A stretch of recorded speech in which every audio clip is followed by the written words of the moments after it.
The superpower of detachment. How to stop sabotaging your relationships. Have you ever put your heart and soul into a relationship only to watch it slowly crumble despite your best efforts?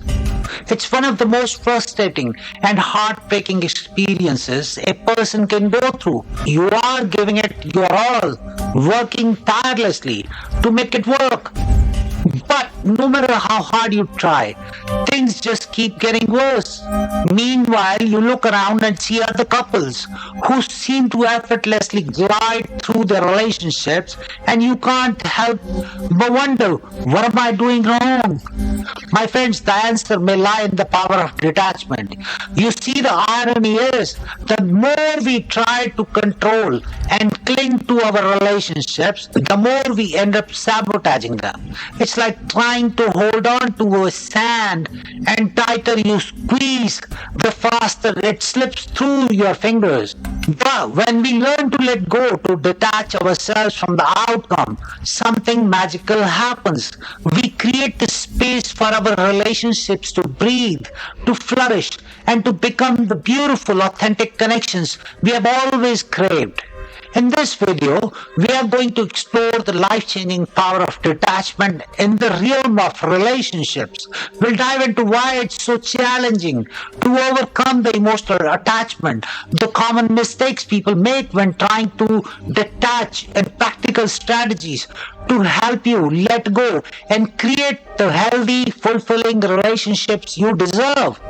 If you want to learn more about practical strategies for how to detach from people and situations in a healthy, sustainable way, be sure to check out our video, How to Detach from People and Situations, which dives deeper into the transformative process. My friends, if this video resonates with you, be sure to give it a thumbs up.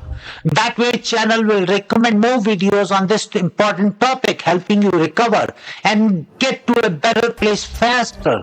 The more we can learn about the power of detachment, the sooner we can start creating the healthy, fulfilling relationships we deserve.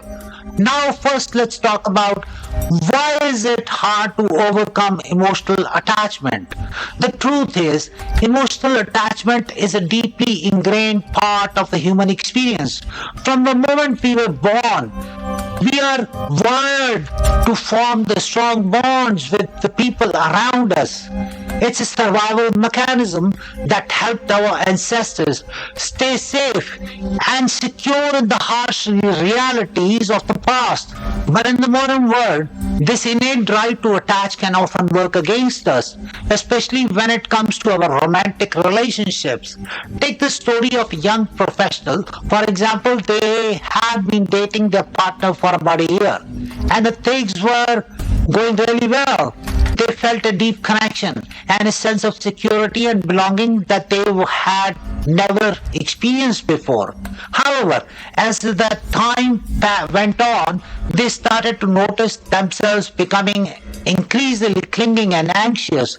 They found themselves constantly checking their partner's phone, scrutinizing their every move, and even going through their social media accounts just to make sure they weren't up to anything suspicious. The fear of losing this person had become all consuming, and it was starting to put a major strain on the relationship. Sounds familiar? This is a classic case of anxious attachment, and it's something that plagues countless individuals in their pursuit of love and connection.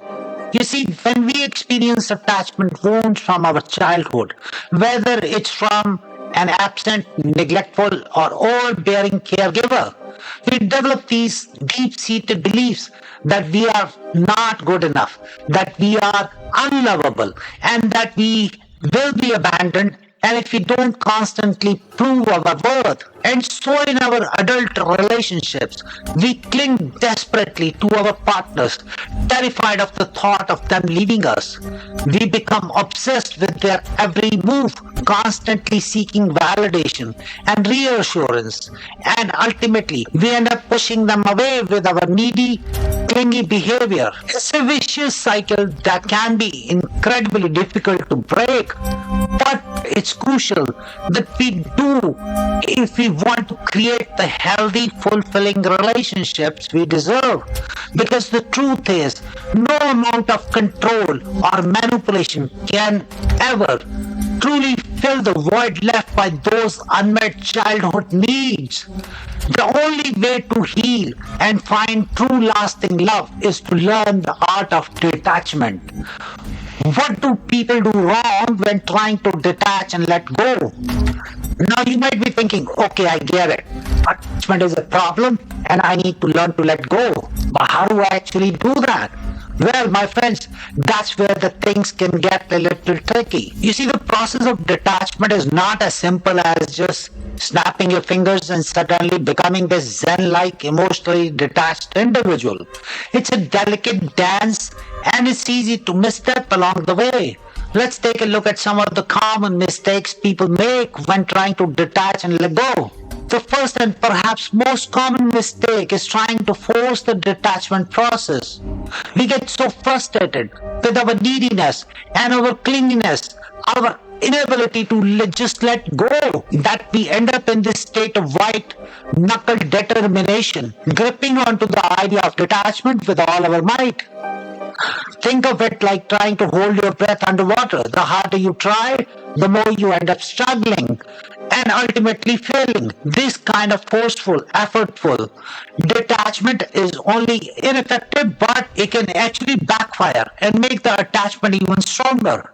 Another mistake people make is confusing detachment with emotional suppression. They think that in order to truly detach, they have to shut up their emotions entirely, becoming this cold, unfeeling robot. But that's not what detachment is about at all. In fact, true detachment is about acknowledging and honoring your emotions, not ignoring them. Take the story of a woman. For example, she had been through a particularly messy breakup, and in an effort to protect herself from ever feeling that kind of pain again, she decided to just shut off her emotions altogether. She refused to let herself feel anything, believing if she couldn't get hurt, she refused to let herself feel anything, believing that if she couldn't get hurt, she couldn't get attached. But of course, the strategy backfired spectacularly.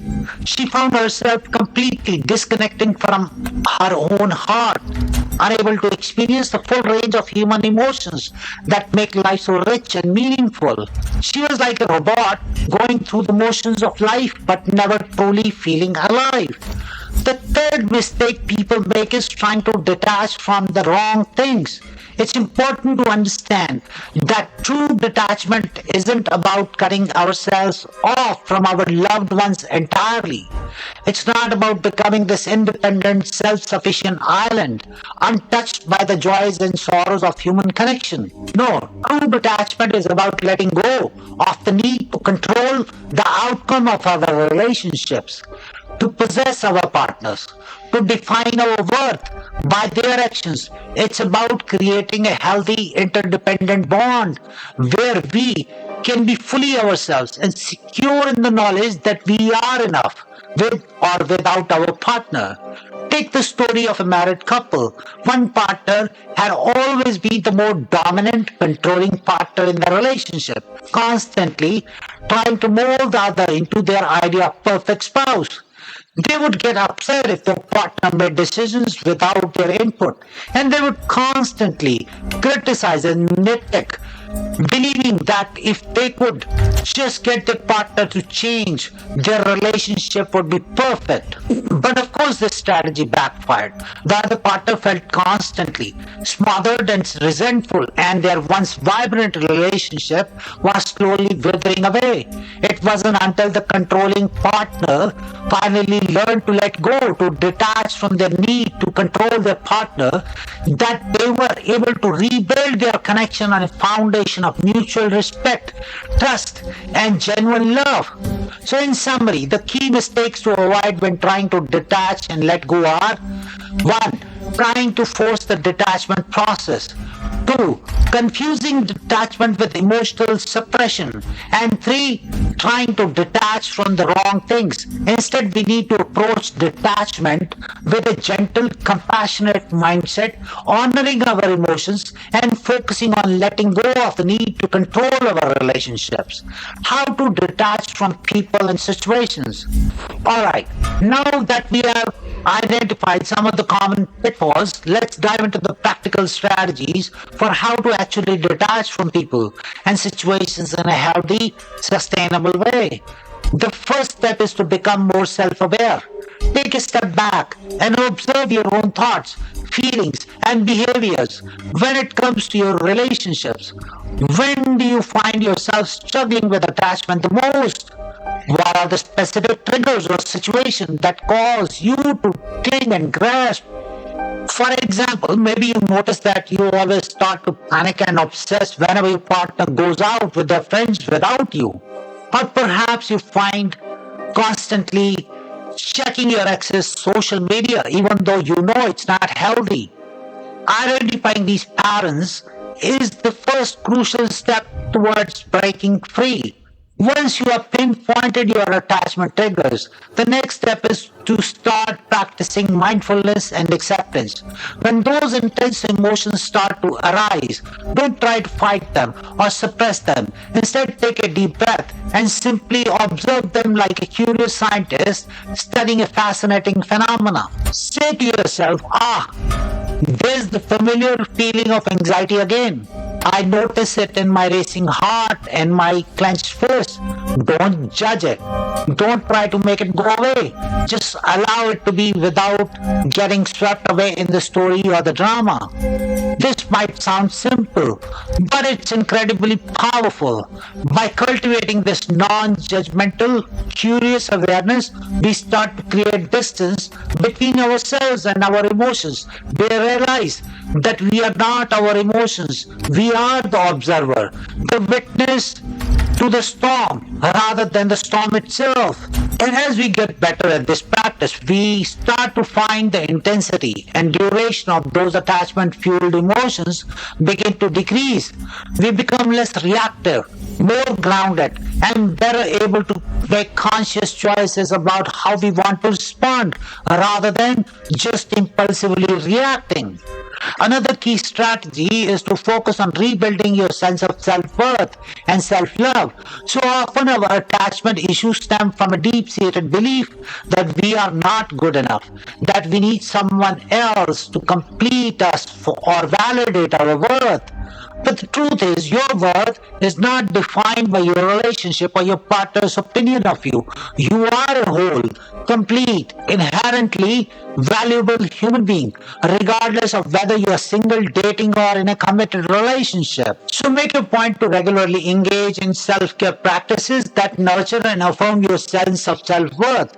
Maybe that means journaling about your strengths and accomplishments, or treating yourself to a spa day, or simply taking the time to appreciate all the wonderful qualities that make you, you. And as you strengthen that inner foundation of self-love, you will find that your need to cling and grasp at your relationship starts to naturally diminish.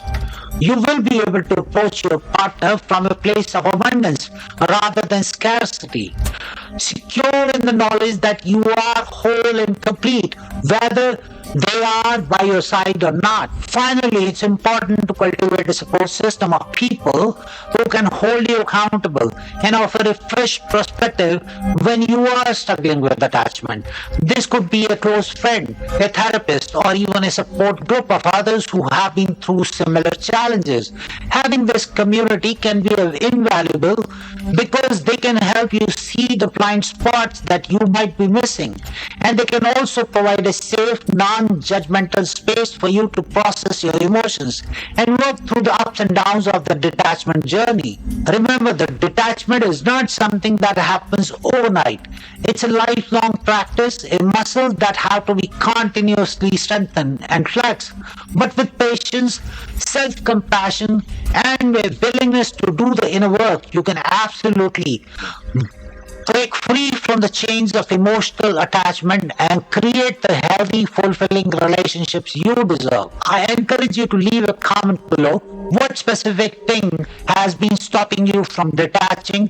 What have you tried so far? And how did it work out? What is one thing you think you can change right now to start your journey towards greater detachment and self-love? And if you're ready to dive even deeper into this transformative topic, be sure to subscribe to this channel. We are committed to helping you become the best version of yourself, and that includes the mastering the art of detachment. If you found this video helpful and want to learn even more about the art of detachment, be sure to subscribe to this channel. In our next video, we'll be exploring Do This to Emotionally Detach from Him, where we share 6 proven strategies to help you let go of that person or situation that's been holding you hostage. Don't miss it. The link is shared below in the description. I'll see you in the next video. Until then, keep shining your light and remember, you are enough exactly as you are.